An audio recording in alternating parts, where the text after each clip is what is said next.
नमस्ते। प्रणति आईएएस में आप सबको स्वागत है। मैं आपको एक बतलाना चाह रहा हूँ, कर्नाटक या तीसरा स्टेट है जिन्होंने आपको रोक लगा दिया है, और खास करके रोक लगा है कलरिंग एजेंट पर, जो कॉटन कैंडी में और गोभी मंचूरियन में उपयोग होता है। यह काफी हार्मफुल है। कौन ऐसे तत्व हैं जो किस तरह की बीमारी पैदा करते हैं, और क्यों अ, अ, 3 राज्य जो है इसके लिए रोकथाम के लिए बहुत सारे उपाय, कानूनी उपाय भी कर दिए हैं। तो यह क्या हम लोग इसके बारे में नहीं जानना चाहेंगे कि कौन कलरिंग एजेंट है जो आज बैन हो चुका है, विशेष करके कॉटन कैंडी और गोभी मंचूरियन में। वैसे आप देखते होंगे रोड साइड में बहुत सारी चीज़ों में आपको कलरिंग एजेंट का प्रयोग किया जा रहा है, लेकिन हम अनअवेयर हैं, हम नहीं समझ पाते हैं, और वह काफ़ी हानिकारक है। आप जब जानेंगे तो सहम जाएँगे, ठहर जाएँगे, इसलिए इसको जानना बहुत ज़रूरी है। और मैं यह कहना चाह रहा हूँ, मैंने आपको मैप में भी दिखाया है कि तमिलनाडु प्रथम है, गोवा द्वितीय है और कर्नाटक तीसरा है, जिन्होंने इसकी रोक थाम के लिए आपको कानून बना दिया है। तो मैं यह कहना चाह रहा हूँ, ये हार्मफुल केमिकल्स कौन-कौन है जो इसमें पाए जाते हैं। तो सबसे पहला कॉटन कैंडी में जो रखा जाता है उसको रोडामीन बी है। वह बहुत ही हानिकारक है। वैसे 3 तत्व हैं, आपको विशेष करके आपको रोडामीन बी है, सनसेट येलो, टाट्राजीन है, या बहुत महत्वपूर्ण है कॉटन कैंडी में। और गोभी मंचूरियन में जो है टेट्राजीन है, सनसेट येलो एंड कार्मोजीन है। तो यह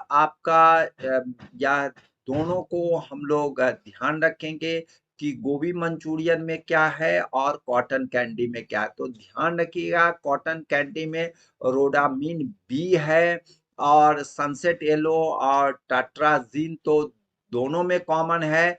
और यहाँ पर है गोभी मंचूरियन में आपको टेट्राजीन है। तो टेट्राजीन और रोडामीन बी, इसको दोनों को हम लोगों को विशेष ध्यान रखना है। और यह सनसेट येलो और जो है आपको इसको तो महत्वपूर्ण है ही, दोनों में है।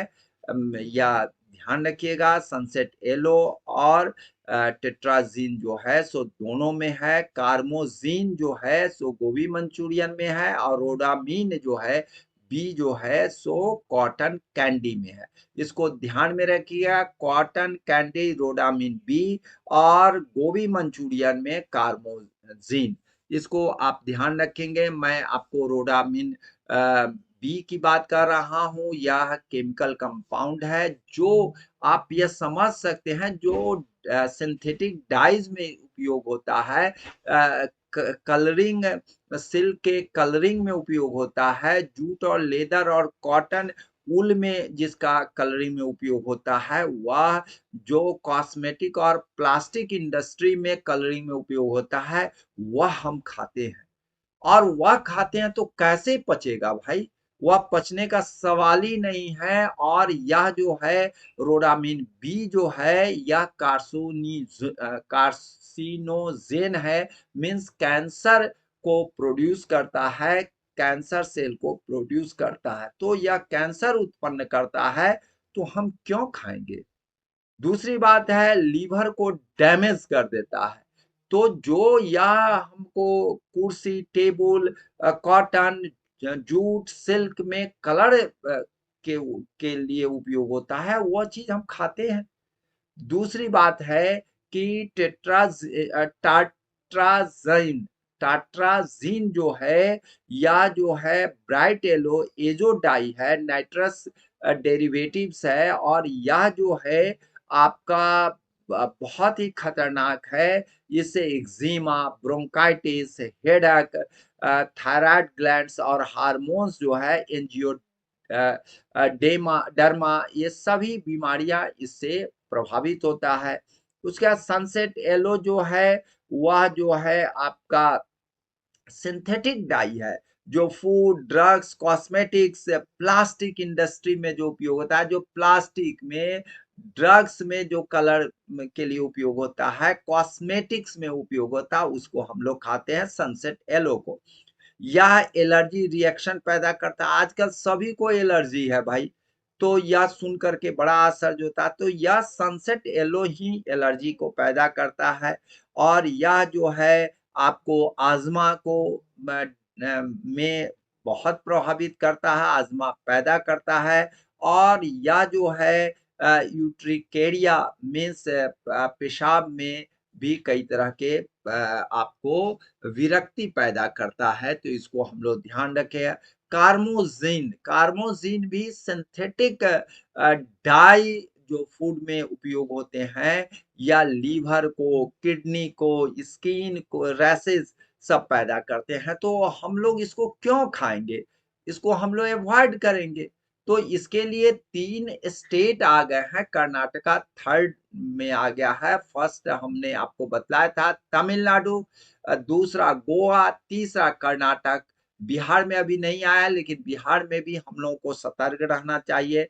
मैं आपको बता रहा हूँ FSSAI जो है, आपको उसका पूरा फुल फॉर्म है food safety standards authority of India. वह जो है फूड सेफ्टी के मामले में 2011 में रेगुलेशन जारी की है और फूड के स्टैंडर्ड को ध्यान में रखते हुए यह सब चीज को नियंत्रित करती है। आपको हम लोगों को किस तरह की सावधानी रखना पड़ेगा, मैं उसी के बारे में आपको चर्चा करना चाहता हूँ। सबसे पहला है कि अवेयरनेस हो, लोगों को यह जानकारी दे कि भाई यह जो रंग है, या प्लास्टिक में, खिलौना में, टायर में, ये सब चीजों में उपयोग होता है और उसको रंगने में उपयोग होता है। उस रंग को हम खाएंगे तो स्वाभाविक है हमको कैंसर से लेकर के लीवर, किडनी सबको डैमेज कर रहा है, तो इससे हम लोग इससे बचेंगे। उसके बाद है कंज्यूमर को कॉशन रखना पड़ेगा कि ऐसे फूड आइटम जहाँ प्रिपेयर्ड हो रहे हैं उसका हम उपयोग नहीं करें, या उनको भी समझाना पड़ेगा दुकानदार को कि आर्टिफिशियल कलर के जगह आजकल अल्टरनेटिव आपका चीज भी आ गए हैं, उस पर भी हम चर्चा करेंगे। या आपको इस पर काफी स्क्रूटनी होनी चाहिए, इस पर सरकार कानून बना के इन्फोर्समेंट लाए और मॉनिटर करे कि यह जो है जो एक तरह का जहर है उसको बेचे नहीं, या स्वीट पॉइजन नहीं, डायरेक्ट पॉइजन है। मैं आपको बता रहा हूँ रेगुलेशन ऑन फूड कलर्स में, मैं आपको बता रहा हूँ इसके यूज जो हैं। इसके अलावे हम कैरोटीन, कैरोटीनॉइड्स, बीटा कैरोटीनिड्स, आपको क्लोरोफिल, ये सब का उपयोग करेंगे। जैसे आप गाजर से हम कैरोटीन और कैरोटीनॉइड्स का हम उपयोग कर सकते हैं। तो इस तरह के फूड से अगर हम लेते हैं तो वह हमारे लिए काफ़ी हेल्पफुल है। हमारे आँख के लिए, हमारे शरीर के लिए तो बहुत अच्छा है। तो इसको हम लोगों को अगर देते भी हैं तो उसकी अमाउंट है बहुत ही कम डालना चाहिए। 100 पीपीएम बहुत हो गया। लेकिन यहाँ एक जब आपको इस पर भी हम नहीं कहेंगे, इसलिए क्योंकि आदतन आदमी का हो जाता है तो सीधे लेकर के डाल देता है। आप देखते होंगे रोड के किनारे बहुत सारे में डाला जाता है डायरेक्ट। पेनाल्टीज क्या है, सरकार इसकी पेनाल्टीज क्या है कि 10 लाख रुपया फाइन है, जेल है 7 साल का, और भी कई तरह के फाइन्स है जो सरकार ने ये किया है। मैं आपको बता रहा हूँ कि कई तरह के किताबों से हमने कलेक्शन करके द हिंदू पेपर में कई बार निकले हैं और जन जागरण के लिए बहुत महत्वपूर्ण है। द हिंदू पेपर का यह एफर्ट बहुत ही सराहनीय है, साधुवाद के पात्र है, और गूगल से मैंने कलेक्शन कर करके इसके बारे में बताया है। जय हिंद, जय भारत।